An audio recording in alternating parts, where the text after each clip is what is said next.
Boa noite, queridos irmãos, queridas irmãs. É uma grata satisfação poder estar com vocês hoje à noite para mais uma palestra pública. Sejam bem-vindos mais uma vez à nossa casa. Sintam-se abraçados por todos nós, trabalhadores desta casa. Hoje trazemos o nosso querido irmão Valdemir Gomes, trabalhador da nossa casa, com o tema Alegrai-vos, o Cristo vive. Para a nossa harmonização, deixa eu dar tempo, antes da nossa prece, do livro Caminho, Verdade e Vida, de Francisco Cândido Xavier, pelo Espírito Emmanuel, item 107, Vinda do Reino. O reino de Deus não vem com aparência exterior. Lucas, capítulo 17, versículo 20. Os agrupamentos religiosos no mundo permanecem, quase sempre preocupados pelas conversões alheias. Os crentes mais entusiastas anseiam por transformar as concepções dos amigos. Em vista disso, em toda parte, somos defrontados por irmãos aflitos pela dilatação do proselitismo em seus círculos de estudo. Semelhante atividade nem sempre é útil, porquanto, em muitas ocasiões, pode perturbar elevados projetos em realização. Afirma Jesus que o reino de Deus não vem com aparência exterior. É sempre ruinosa a preocupação por demonstrar pompas e números vaidosamente nos grupos da fé.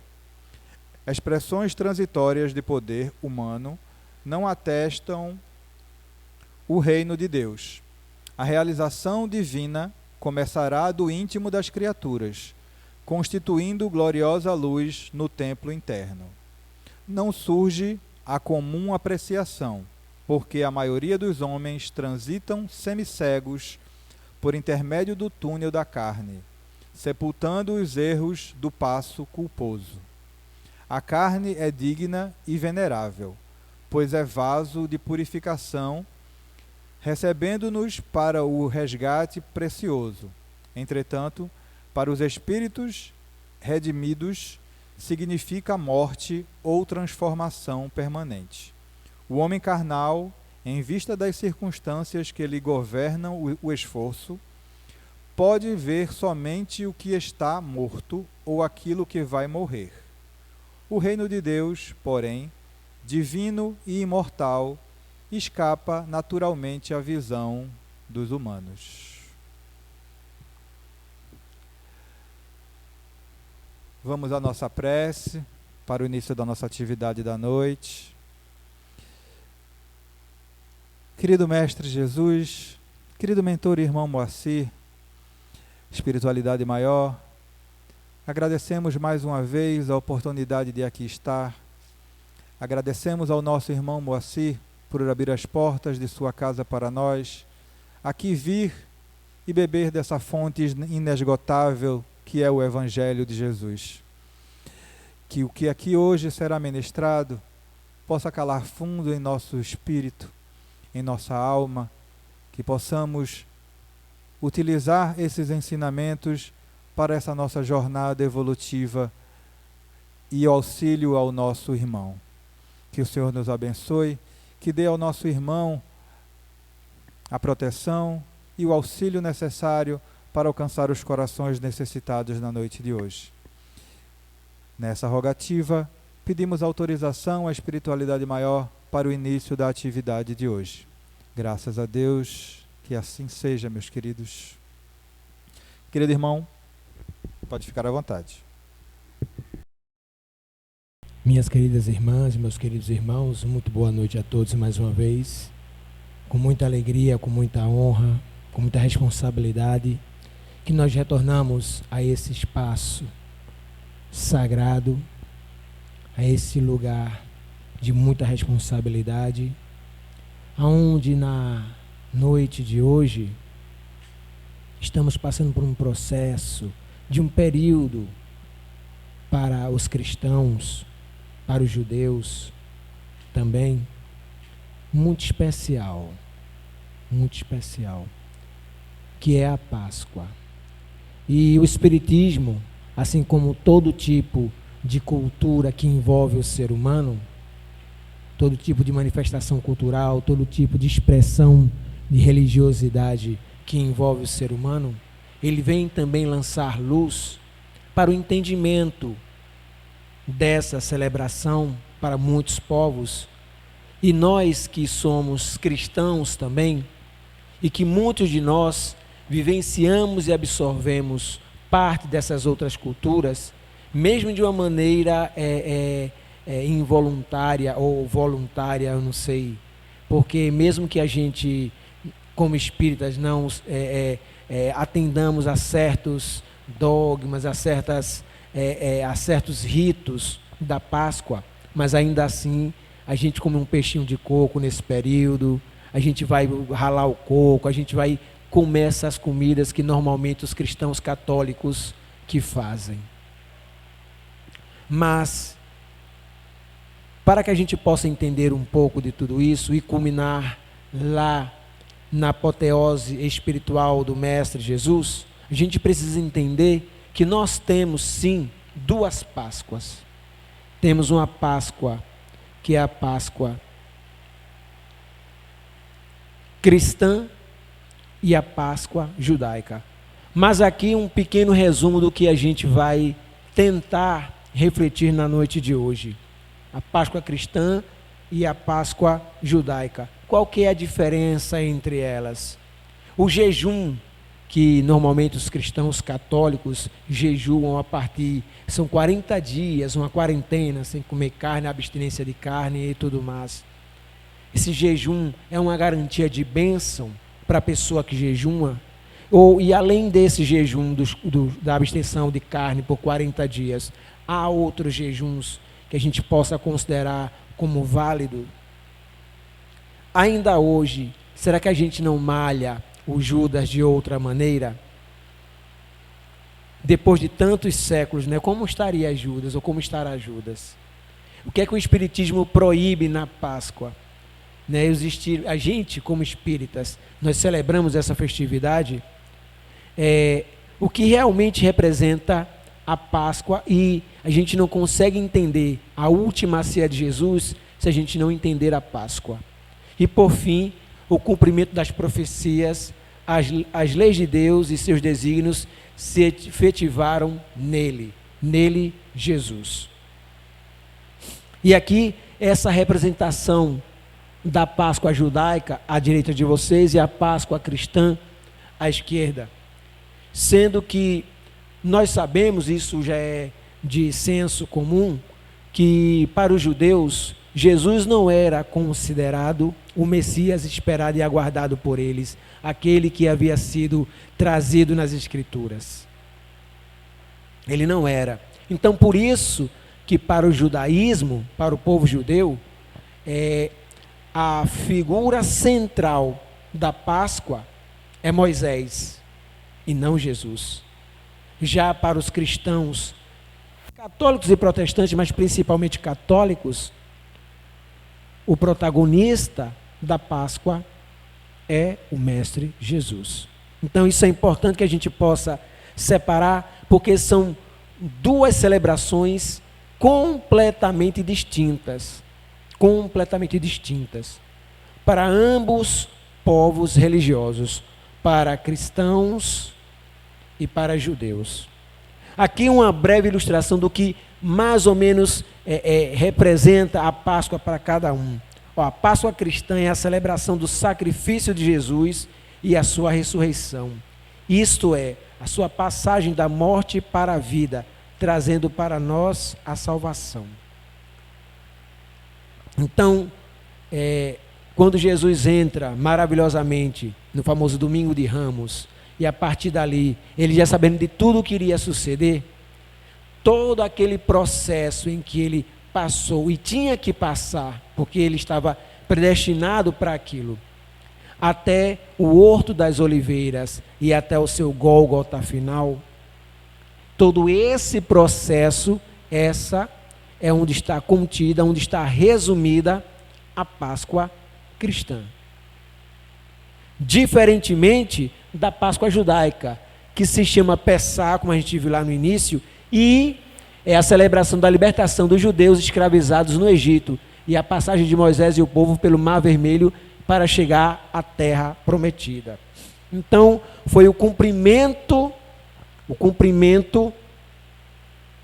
de Deus, da promessa de Deus para o seu povo, à época, o povo de Israel, que eles tiraria, que Deus tiraria aquele povo da escravidão do Egito e levaria eles de volta à terra prometida. E Moisés foi aquele que conduziu por décadas aquele povo peregrinando no deserto. E aí, algumas coisas por detrás disso tudo. Em ambos os casos, tanto Jesus quanto na Páscoa, a gente tem a figura essencial de um animal que era dado como sacrifício a Deus, que é o cordeiro. E vejam, a gente lembra das 10 pragas do Egito. 9 pragas não conseguiram convencer o faraó a libertar o povo hebreu de seus grilhões. Apenas na última praga, a 10ª praga, que é quando, segundo as Escrituras, Deus pede que apressadamente, e Moisés insiste isso para o seu povo, de se prepararem para sair rápido ali do Egito, mas sem antes de matar um cordeiro, comer a carne do cordeiro, comer o pão sem fermento, porque teria que demorar um tempo para o pão crescer no fermento, mas justamente para que fossem rápidos, e pegar o sangue do cordeiro e como se fosse pintar o umbral da porta, o batente da porta, ou alisais, dependendo de como você chama isso. Como se fosse uma espécie de proteção, porque tem uma relação, o porquê disso acontece, principalmente no cenário da mitologia egípcia, o porquê essa porta ela é importante, que é como se fosse uma passagem para o mundo espiritual das mitologias pagãs, que era a mitologia, que era toda a cultura egípcia da época. Então era como se o povo hebreu estivesse quebrando uma espécie de aliança que tinha com os povos pagãos, porque viviam com aquele sincretismo ali entre os egípcios, e a partir de então entrassem diretamente numa aliança com Deus. E aí, depois da 10ª praga, que é a morte de todo primogênito daquela terra, que Faraó desesperado pede que tire todo aquele povo dali, depois vai perseguir eles, e a gente sabe o que acontece na passagem da abertura do Mar Vermelho e tudo mais. Então, somente aí que Faraó se convence disso. Só que Jesus também é o Cordeiro Pascal. Lembrando que quando Jesus, certa vez, estava indo ao encontro de João Batista, enquanto Jesus se aproximava, João apontou para Jesus e falou para os que seguiam ali e disse: eis o Cordeiro que tira o pecado do mundo. Então, a representatividade do Cordeiro é muito forte na cultura do povo hebreu. Inclusive porque, à época, o Cordeiro ele teria que ser sacrificado num templo. Mas, no período da libertação do Egito, não tinha tempo de fazer isso, por isso que foram feitos nas casas. E, posteriormente, eles voltaram a fazer esse sacrifício no próprio templo. E aí, o cordeiro na 10ª praga é o cordeiro do Velho Testamento. O cordeiro pascal é o cordeiro do Novo Testamento. Cristo foi dado como sacrifício para pagar os nossos pecados. Não foi assim que a gente ouviu a vida inteira? Porque justamente Cristo era chamado o Cordeiro de Deus. E por isso essa ideia, essa analogia com o cordeiro que era sacrificado no passado. A Páscoa, ela era celebrada e ainda hoje ela é celebrada entre amigos íntimos e familiares. E isso é importante, a gente vai ver o porquê desses amigos íntimos, isso é importante. Para os judeus, principalmente, tem as 3 festas mais importantes da cultura deles. A primeira e a mais importante é a Páscoa. A gente vai falar sobre ela principalmente. Mas as outras 2 são a celebração das semanas e a dos tabernáculos. A das semanas, ela é 50 dias depois da Páscoa, que é onde eles celebram a colheita da cevada e depois a colheita do trigo. E por fim, a festa do tabernáculo ou dos tabernáculos, que é a festa das tendas, que é aquela peregrinação que fazem, que passam um tempo no deserto, que armam tendas e tal. Jesus, inclusive, participou de uma dessas comitivas, né, indo para Jerusalém e tudo mais. E, dentro da Páscoa cristã, prisão, flagelo, morte e ressurreição de Jesus Cristo, além de todo o exemplo de amor que Ele nos deu nessa passagem pela Páscoa, representada para o povo cristão. E aqui, lembrando, Jesus, ele jejuou por um tempo. O jejum, ele está na Bíblia. E o jejum, eu não lembro qual que é a palavra no grego, mas é formado por 2 palavras. O ni, que é o fosse não, e o comer, em grego, que eu não lembro como se diz. Ou seja, jejum quer dizer não comer. E as pessoas começaram a colocar a atribuição do não comer para outros tipos de jejum. E aí, cada um que determina qual é o seu. Mas o jejum, na verdade, ele não tem, isso está dentro da própria Bíblia Sagrada e tal. Se a gente pegar os livros de Escrituras, a gente vai ver que não existe uma fórmula. Por quê? Porque o jejum é uma relação da gente com Deus. E ele precisa ter um propósito. E detalhe, e mesmo assim, como a gente colocou lá, o jejum, ele não é garantia de bênçãos, porque as coisas são no tempo de Deus, e não no tempo que a gente quer. Então, não há uma garantia de que se eu jejuar e pedir a Deus, eu vou conseguir imediatamente, após o meu jejum, alcançar aquela graça ou conquistar aquilo que eu desejo tanto. Então, mas a gente sabe de uma coisa: não só de pão viverá o homem. A gente precisa de um alimento espiritual. Por isso, o jejuar e orar, esse jejuar é a abstenção para fortalecer o espírito, que é a ideia do jejum. E ele tem um tempo. Você pode fazer um jejum de 1 dia, de 2, de 7, de 10. Depende de qual é o seu propósito para com ele e se você acha, se você acredita que isso vai funcionar para você. Para nós espíritas, é o vigiai e orai. É o vigiai e orai. É estarmos atentos às tentações, é fortalecer o espírito com a retidão moral, com oração, para que a gente não venha a sucumbir e a ceder às paixões.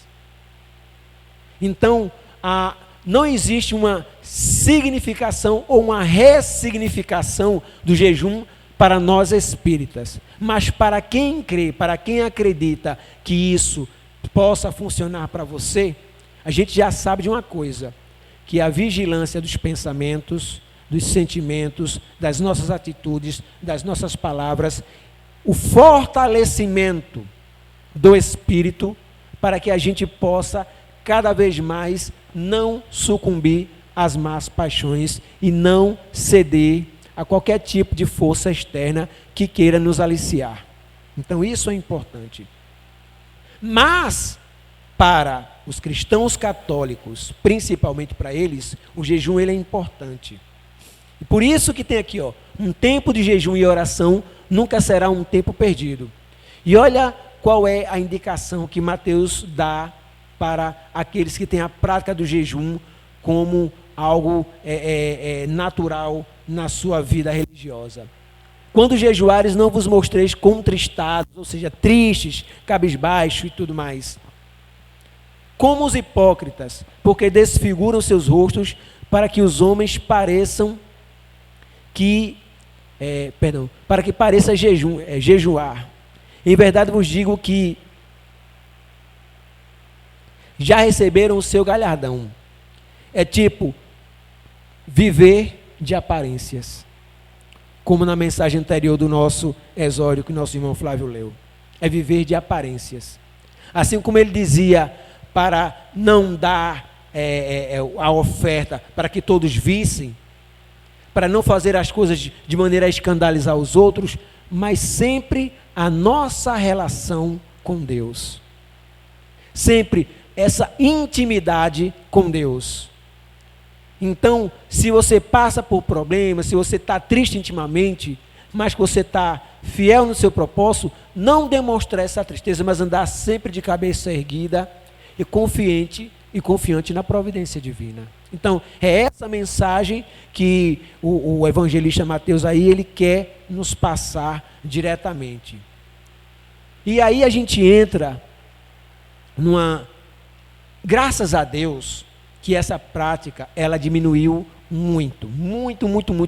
Eu nunca mais ouvi falar dessa coisa de malhar o Judas. Mas eu lembro quando eu era molequinho, morando no bairro do Jiquiá, lá nos anos 80 e tudo mais, eu me lembro do pessoal arrodeando um boneco feio lá, malhando o bichinho e depois tinha que tocar fogo, porque a tradição dizia que tinha que tocar fogo. E aí, vejam que coisa interessante, como as coisas elas vão mudando culturalmente.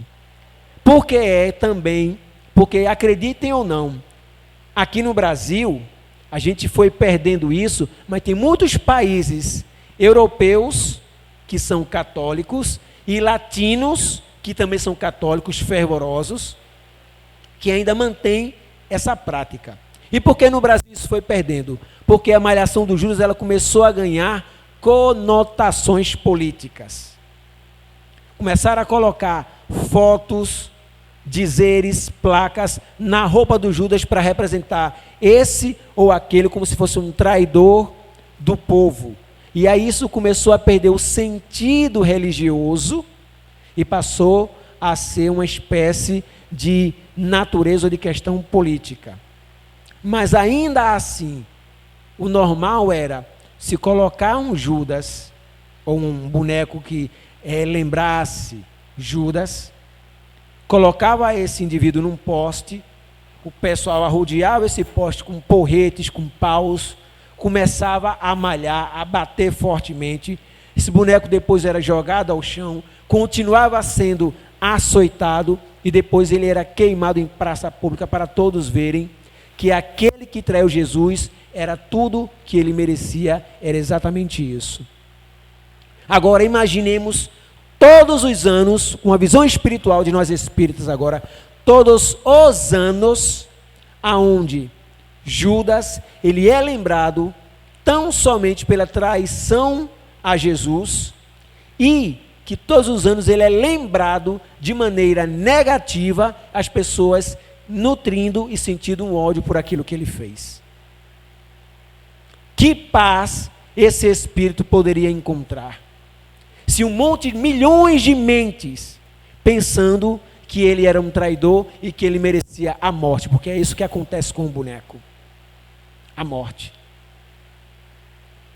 O bem da verdade, que como nós evoluímos como espíritos, que nós vamos nos aprimorando, Judas cresceu, evoluiu, e parte de nós, que bom que nós que estamos aqui não malhamos mais o Judas, já entendemos historicamente tudo o que aconteceu, a função de Judas, o que aconteceu com ele depois, para hoje em dia a gente não mais praticar isso e entender os fatos. E Judas hoje já está numa situação muito melhor, enquanto tem gente ainda malhando o coitado do Judas.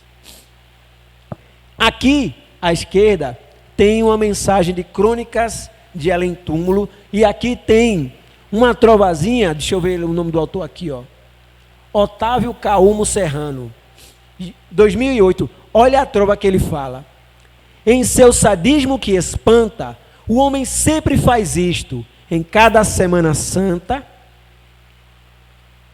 mata outra vez o Cristo. E aqui ele está falando da rememoração do Gólgota do Cristo. Do Gólgota do Cristo. E eu não sei se os irmãos acompanham, tem uma série, acho que é da Netflix, que é Chosen, The Chosen. The Chosen, na língua inglesa, Chosen é o particípio passado do verbo escolher. Então seriam os escolhidos. E eu até falei uma outra vez aqui, conversando com o Edinaldo e os irmãos, eu disse, aquele Jesus que aparece na série, sempre foi o Jesus que eu imaginei que existiu à época. E sempre foi o Jesus que eu idealizei para mim.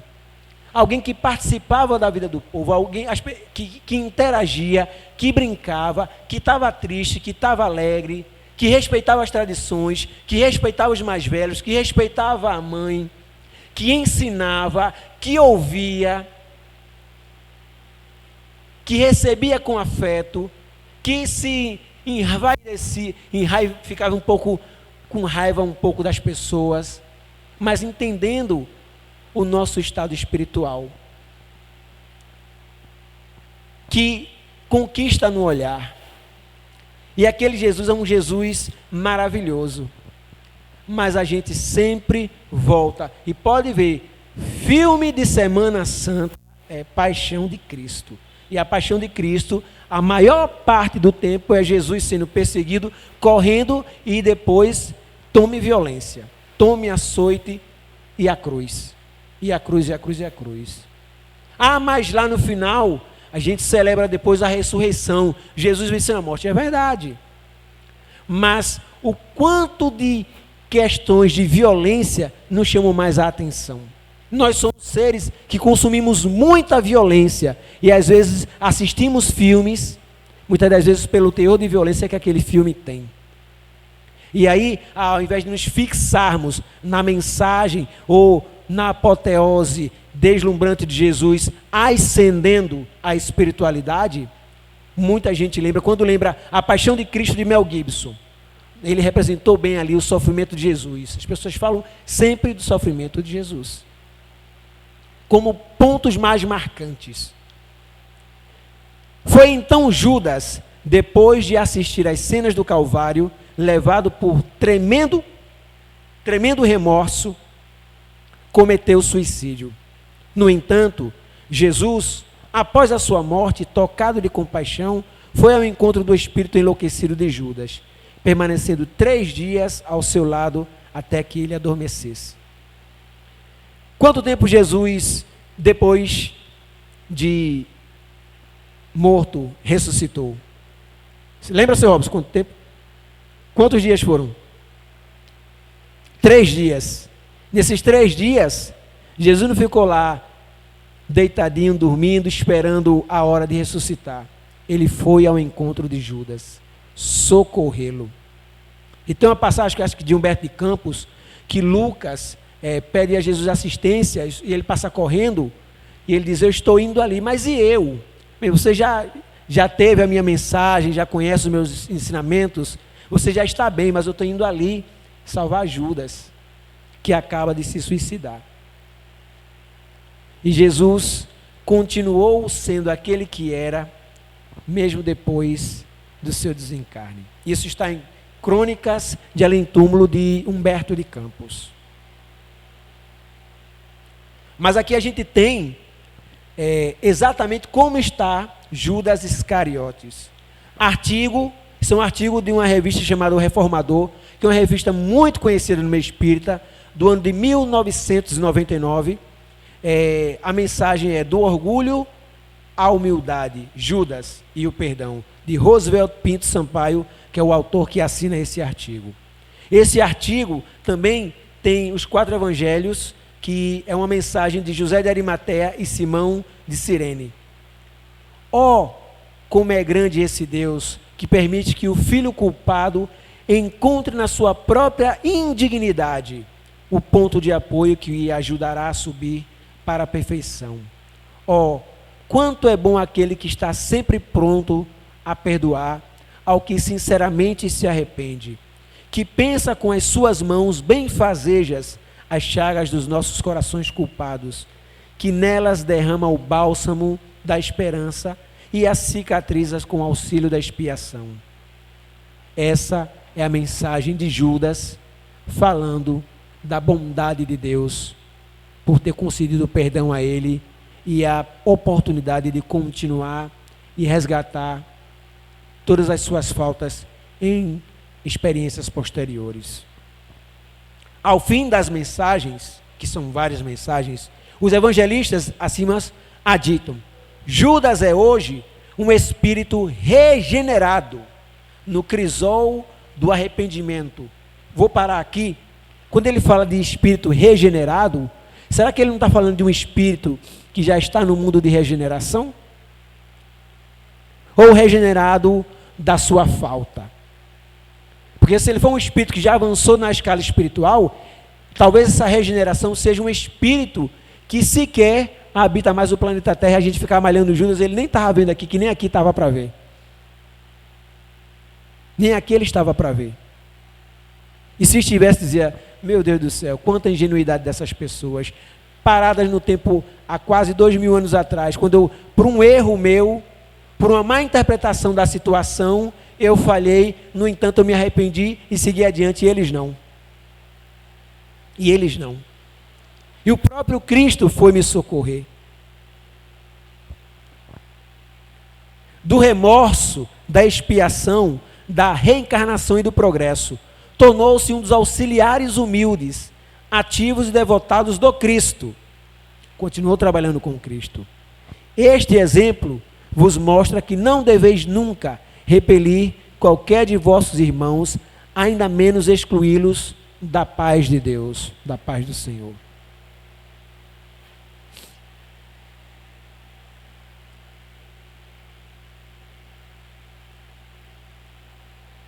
Como a gente falou anteriormente, para entendermos a última ceia, inclusive, ela está aqui, que é uma pintura, uma espécie de ar fresco, feito por Leonardo da Vinci. E o interessante é que essa pintura ela ficou numa parede, aonde ela media 8 metros de largura, por 4,40 metros, era 4,20 metros de altura. Não era algo pequeno, era como se fosse hoje em dia, para nós, esses grafites que a gente vê no espaço público, que muitas das vezes embelezam prédios velhos e tal, e aí a prefeitura permite que artistas possam colocar a sua arte fazer um mural. Da Vinci fez isso. E aí tem um monte de teoria da conspiração, quem já leu o livro, quem assistiu o filme, vê um monte de coisa assim que não tem cabimento. Mas, anacronicamente, essa imagem, ela tem erros. Não pelo fato da disposição dos discípulos de estar bem divididos, seja um lado e seja o outro, mas por conta, primeiro, essa é uma verdadeira mesa judaica para a celebração da ceia pascal. E se vocês observarem bem, a foto está um pouco escura, as fotos que eu conseguia mais coloridas, elas não estavam com uma boa resolução, ou quando a gente ampliava ficava pior, mas eles estão aqui numa situação como se estivessem meio que sentados quase ao chão, num sofazinho baixo e meio que inclinados. Então eles não estão sentados bem acomodados numa cadeira e nem estão em pé, como mostra aqui às vezes Jesus em pé e tal, mas obviamente que em momentos de fala Jesus levantava. Mas eles não estão acomodados numa cadeira, eles estão meio que reencostados um ao outro. E eles passavam 4 horas nessa posição, que era o período que durava a ceia pascal. E o que é que acontecia? Normalmente, mais ou menos aqui ou aqui, em uma das pontas, ou mais ao centro, ficava o anfitrião, o dono da casa, o anfitrião, à direita e à esquerda, as pessoas mais íntimas ou os convidados de honra, ao centro, pessoas também importantes que eram convidadas para a ceia, e nas pontas as pessoas consideradas menos importantes ou mais simples. Por exemplo, os filhos mais velhos ficariam à direita e à esquerda do dono da casa, e o filho mais novo possivelmente na ponta. Se tivesse escravos ou pessoas que cuidavam da casa como empregados, eles ficariam nessas pontas aqui, porque eram as pessoas mais simples ou menos relevantes para a hierarquia e para a ordem dessa configuração. Mas o que é que isso tem a ver com tudo isso? Primeiro, que os católicos consideram essa como se fosse a primeira missa, porque é ali que Jesus divide o pão, como se fosse uma metáfora do seu próprio corpo, e divide o vinho, como se fosse uma metáfora do seu sangue. Mas a gente vai ver que tem muito mais coisas envolvidas aí. E aqui, ó, os primeiros lugares na ponta e tudo mais. E tem outros fatores, porque Jesus, como ensinava o tempo todo, lembram da parada de Jesus diz: quando você for convidado, não se acomode nos primeiros lugares, para aí o dono da casa que está esperando as pessoas ilustres, os seus convidados, tire você dali e você fique constrangido publicamente. Escolha os lugares mais afastados, para que quando o dono da casa lhe vê, dizer: ô meu irmão, por que você está sentado aí? Venha para perto de mim e faça de você um convidado ilustre. Era disso que Jesus estava falando, que uma ceia, fosse pascal ou dentro de uma casa judaica ou judia, tinha essa ordem de representação, isso era seguido à risca. E Jesus, lembrando, Jesus e seus discípulos, todos eram judeus praticantes. Jesus não era cristão, Jesus era judeu praticante, e todos os seus discípulos também. Então Jesus, na última ceia, foi o anfitrião e determinou a ordem de quem sentaria ao lado dele e nas pontas. A gente vai entender por que isso. Lembram da passagem que, acho que é um fariseu que diz: por que é que seus discípulos não lavam as mãos antes de comer e tal? E ele fala que o mal é o que sai da boca do homem, não o que entra e tudo mais. Só que o lavar as mãos é um ato cerimonial de preparação para a ceia, e não necessariamente um ato de higiene.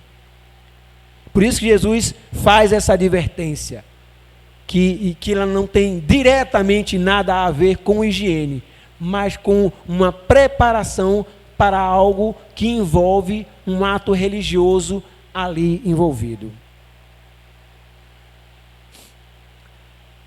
E por que eu falei lá no início que a gente não consegue entender a última ceia se não entender a Páscoa?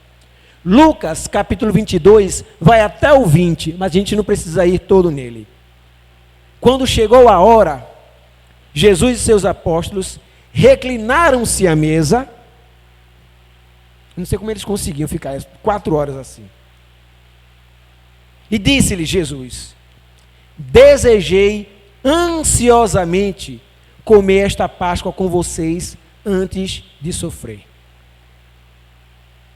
Ou seja, ele já estava preparando os seus discípulos, dizendo: esta é minha última Páscoa com vocês. Desejei antes de sofrer. Ele já estava sabendo que iria sofrer. Pois eu lhes digo, não comerei dela novamente até que se cumpra no reino de Deus. E é nessa ceia que a gente sabe também que Jesus revela que um dentre os outros ali haveria de lhe trair. E tendo Jesus dito isto, turbou-se em espírito e afirmou dizendo: na verdade, vos digo que um de vós me há de trair. Então os discípulos olharam uns para os outros e tal, como quem quisesse falar. Ora, um de seus discípulos, aquele a quem Jesus amava, estava reclinado no seu seio.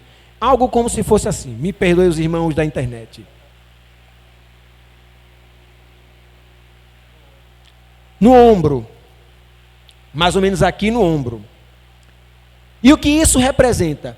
Que aquele que estava mais próximo, reclinado, que era um discípulo amado, quem era o discípulo amado de Jesus, que ele falava tanto? Não era João? Então a gente já sabe aonde João estava. Então Simão Pedro fez um sinal a este para que perguntasse quem era aquele quem ele falava. Lembrando que Simão Pedro era um dos mais velhos, se não o mais velho. Se ele fez um sinal para dizer, olha, pergunta aí, quer dizer que ele estava mais longe. Se ele estava mais longe, mesmo sendo mais velho, por quê? Se eu havia dito que os mais velhos normalmente ficavam à direita e à esquerda. Jesus quis dar uma lição de moral em Simão Pedro, que era muito orgulhoso, que era muito duro, e aí colocou ele no lugar dele, dando uma lição de moral, que ele perdeu uma espécie de lugar de destaque por conta da sua impetuosidade. Muito embora depois ele venha a afundar, né, ou ser considerado o primeiro papa e tal, mas naquela representação daquela última ceia, Jesus demonstrou a ele para que ele tivesse humildade e que fosse menos impetuoso. E, inclinando-se sobre o peito de Jesus, disse-lhe, Senhor, quem é? Olha, João querendo saber. O fuxico, a fofoca lá, entre os 13. E Jesus respondeu, é aquele a quem eu der o bocado molhado. O bocado aqui entendamos que seria o pão partido e embebido na taça de uva. De vinho, não. Suco de uva. E na própria Bíblia tem dizendo, o suco da videira. Suco de uva não é vinho. Embebido e molhado. E molhando o bocado, deu a Judas Iscariotes, filho de Simão. E após o bocado, entrou nele Satanás. E aí vem toda uma questão bíblica. E nenhum dos que estavam assentados à mesa compreendeu que o propósito de dizer isso. Porque Judas estava com a bolsa de dinheiro e pensaram que aquela bolsa de dinheiro era para comprar tudo o que era necessário para a ceia. Então, não associaram que aquela bolsa de dinheiro de Judas era exatamente a paga da traição. E depois daqui, Judas saiu. Então, essa seria mais ou menos uma configuração, certo, de como eles poderiam estar. Vejam que eles estão meio que assim, encostados no chão e tal, porque é 4 horas assim na ceia. João, o discípulo amado, estava ao lado de Jesus, reclinado sobre ele. Pedro fez o sinal e Judas estava... Veja, se Jesus molhou o pão no vinho e ofertou para Judas, é sinal de que Judas estava a um braço de distância de Jesus. Se ele estava a um braço de distância, ou estava à esquerda, à direita estava João, ou estava de frente. Ou seja, quem sentava no meio era considerado figura ilustre. Até no último momento, Jesus tratou Judas como uma pessoa, como um ser ilustre para ele. Colocou ele no lugar de destaque entre os seus discípulos. E um dos primeiros e mais fervorosos, que era Simão Pedro, estava afastado. Então, Jesus deu oportunidades a Judas para não continuar a sua empreitada. Vejam que coisa interessante aqui. Jesus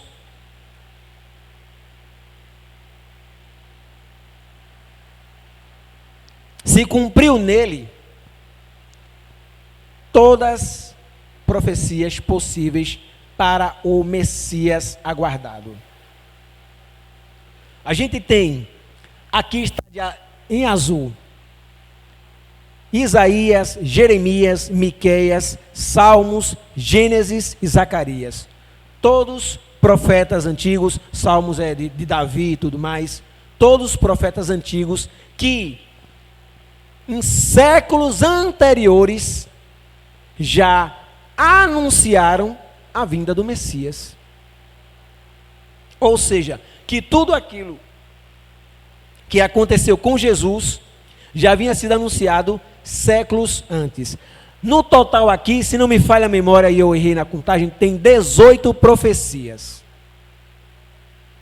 que se cumpriram em Jesus. 18. E detalhe, não se esgota aqui. Tem muito mais, é porque ia dar algumas páginas aí e não ia fazer muito sentido. Ou até faria, porém, a gente ia estender demais a nossa conversa na noite de hoje. E olha só, seria da tribo de Judá, seu pai era da tribo de Judá, Jesus, filho de Davi, da linhagem de Davi, linhagem real, nasceria em Belém de uma virgem.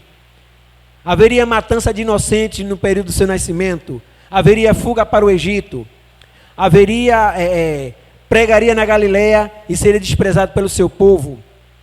Ninguém é profeta em sua casa, lembram? Entraria triunfal em Jerusalém, domingo de Ramos. Seria traído por um dos seus discípulos, Judas Iscariotes. Seria vendido por 30 moedas de prata.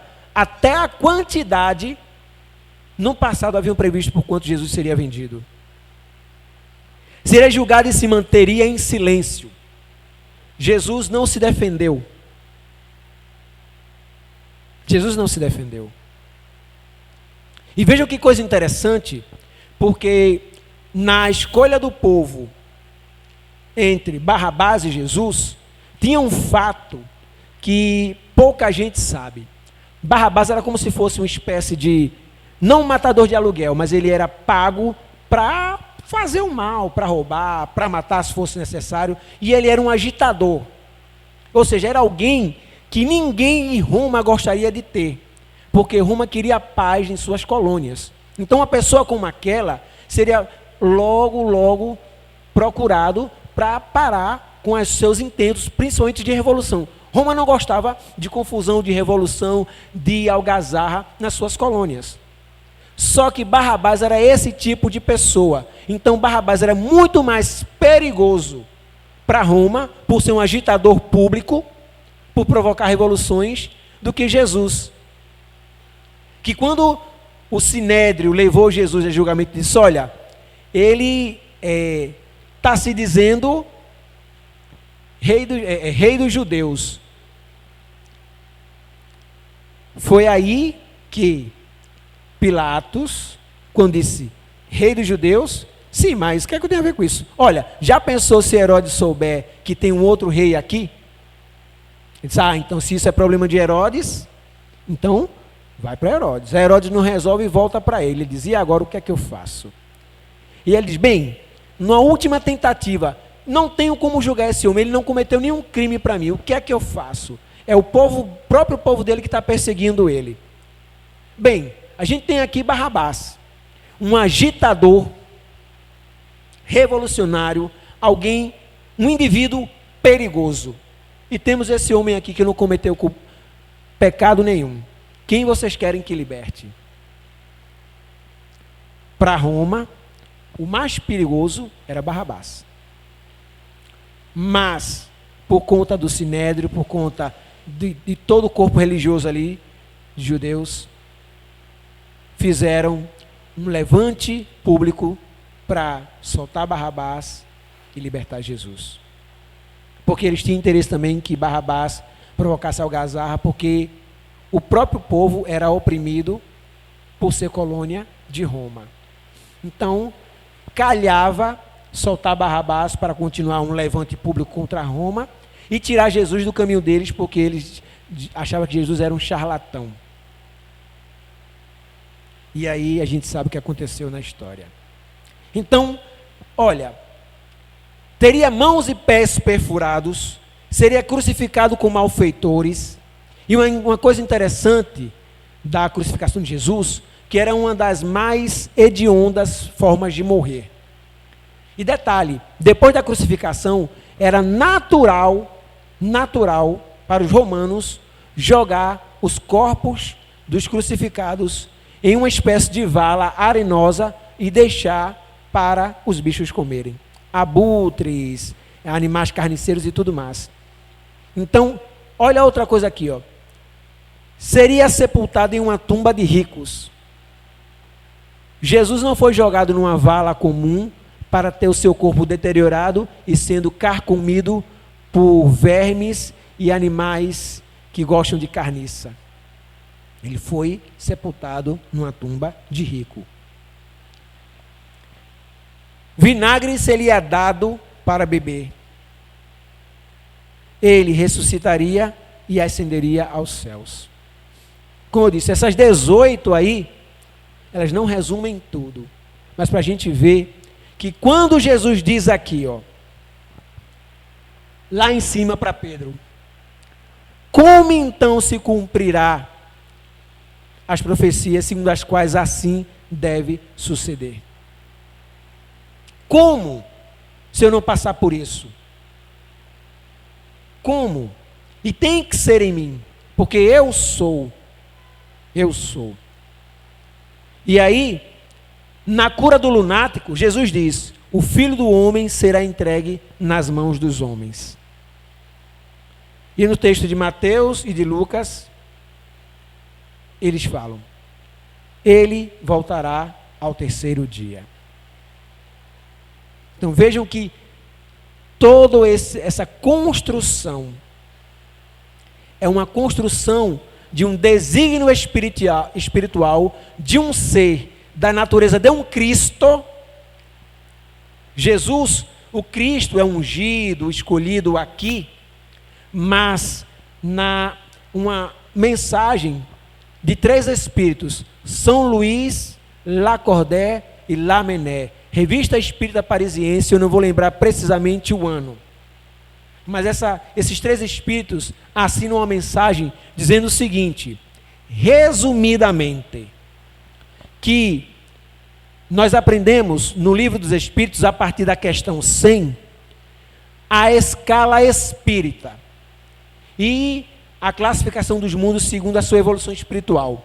Mundos primitivos, mundos medianos de provas e expiações, e mundos ditosos ou felizes, dedicados aos espíritos que alcançaram a perfeição.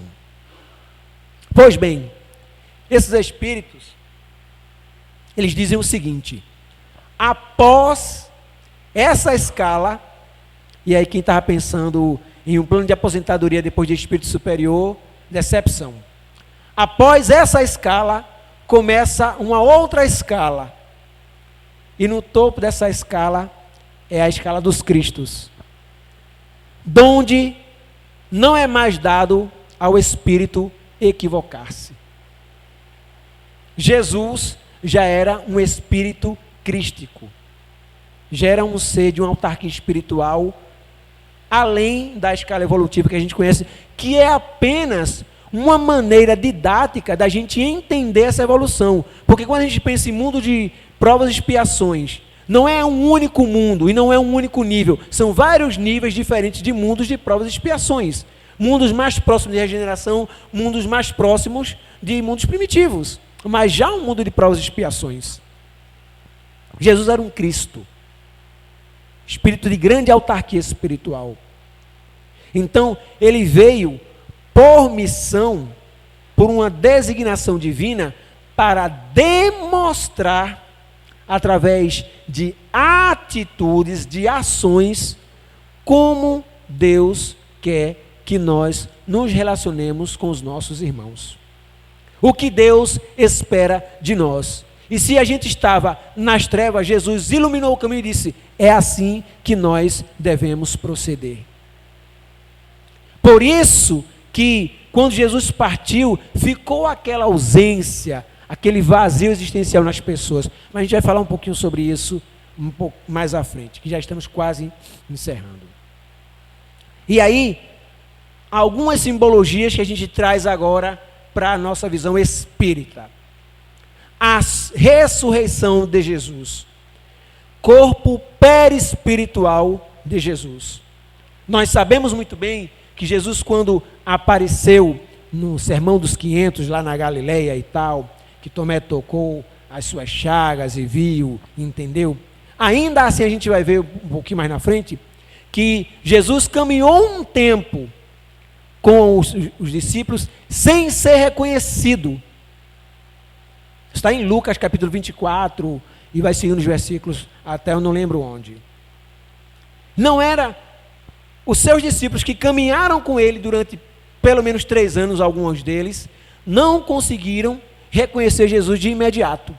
Só depois de um tempo que tem o sermão e que ele fala algumas coisas, depois ascende, é que eles conseguiram, é ele, era ele. Mas por quê? Por conta, primeiro, porque não foi dado aos discípulos naquele momento reconhecê-lo, e segundo, porque o corpo espiritual de Jesus poderia ter uma outra forma diferente, moldar esse perispírito para não ser imediatamente reconhecido. Imediatamente reconhecido. Eu gosto sempre de contar um exemplo muito rápido, que é do filme Amor Além da Vida, do Robbie Williams, que ele vai tentar resgatar, já vou dar spoiler do filme, me desculpem aqui, tentar resgatar a esposa que está numa região de sofrimento dedicada aos suicidas. Ela se mata e ele vai tentar resgatar ela. Ao longo de sua jornada ele encontra uma pessoa que lhe ajuda maravilhosamente, mas que foi numa outra encarnação um professor muito querido dele. E esse professor molda o seu perispírito por uma outra imagem que trazia uma lembrança afetiva muito importante para esse irmão. Para que ele pudesse ter confiança na jornada, que ele estava muito inseguro. E aí ele molda o perispírito para ser alguém que inspirasse confiança ao outro. E Jesus pode ter moldado seu perispírito para não ser imediatamente reconhecido, para depois se apresentar como os discípulos o reconheceram. Então, o que a gente vê na Bíblia como ressurreição, e que algumas religiões atribuem como ressurreição, segundo seus dogmas e as suas crenças, a gente sabe que o corpo espiritual de Jesus, e que Jesus não tinha um corpo igual a todos nós, muito embora ele tenha habitado na matéria e tal, mas a gente sabe que o corpo de Jesus era um corpo diferente. Então, essa ressurreição, na verdade, era um corpo espiritual de Jesus que se apresentava e se materializou ali para os outros. E que Jesus, como a gente falou anteriormente, veio mostrar a nós o reino de Deus. O Pai que a gente não conhecia lá no Velho Testamento.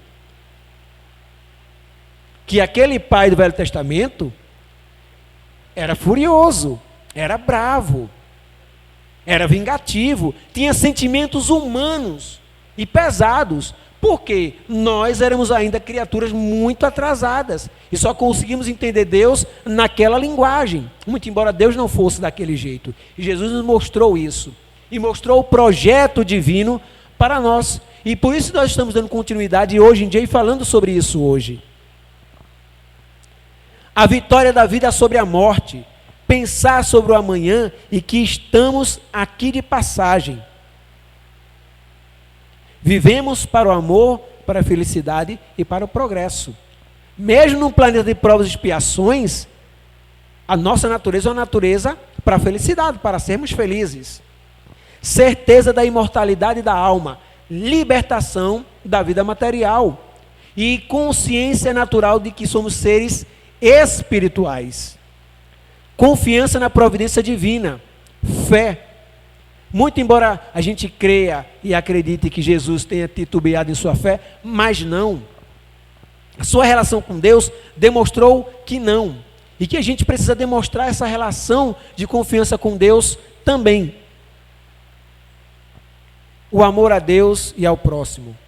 Que embora Jesus não tenha instituído, porque isso está no Velho Testamento, a lei de amor está no Velho Testamento. Mas nós éramos tão embrutecidos que não entendemos a lei de amor lá atrás. Só entendemos ela exemplificada por Jesus. Quem quiser comprovar isso, Levítico capítulo 8, parece versículo 9, e Deuteronômio capítulo 19, versículo 20. Mas é Levítico e Deuteronômio, a lei de amor. Amar a Deus acima de todas as coisas e ao próximo como a nós mesmos. Mas para isso a gente precisa pagar esse preço da libertação. Porque a gente vai ver lá no final aqui, ó, que é seguir Jesus é diferente de acreditar nele. Para a gente finalizar, que estamos chegando já no final, pegando essa parte da mensagem aqui. A gente vai ver depois que é a citação do livro da onde a gente extraiu isso. Seu sorriso desabrochava tão meigo como ao tempo glorioso de suas primeiras pregações, mas de todo o seu vulto se irradiava luz tão intensa que os mais fortes dobravam os joelhos. Alguns soluçavam de júbilo, presas de emoções mais belas de suas vidas. As mãos do Mestre tomaram a atitude de quem abençoava, enquanto um divino silêncio parecia penetrar a alma das coisas. A palavra articulada não tomou parte naquele banquete de luz imaterial.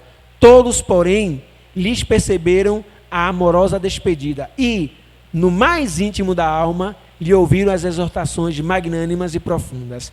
Essa é a cena final de Jesus ascendendo no monte depois da pregação dos 500, abençoando aqueles que estavam ali e ascendendo aos céus, não antes de dar a eles, demonstrar a eles toda a sua exuberância espiritual e também de todo o seu amor a todos nós.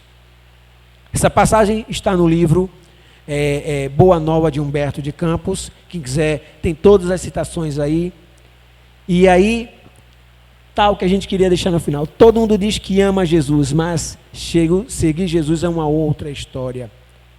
Abdicar de velhos hábitos, ser uma pessoa diferente, ser corajoso para fazer o que é certo, é o que Ele espera de nós. E a nossa alegria maior, não apenas porque Ele vive, porque Ele sempre esteve entre nós, quer seja quando encarnado, quer no mundo espiritual, enviando seus emissários de luz para nos proteger. Aqueles irmãos que nos são mais caros, familiares, os nossos mentores espirituais, são todos determinados por essa providência divina, onde Ele é o nosso governador, onde Ele é aquele que nos ajuda a conduzir, a segurar as nossas mãos nessa caminhada. É Ele a razão de tudo, é Ele o eixo, a referência de tudo para nós. O único capaz de ser irretocável em toda a sua vida, em suas atitudes. Por isso, a alegria, não apenas no seu resplendor da ressurreição, mas porque, principalmente, Ele vive em nós. Que Deus nos abençoe, meus irmãos.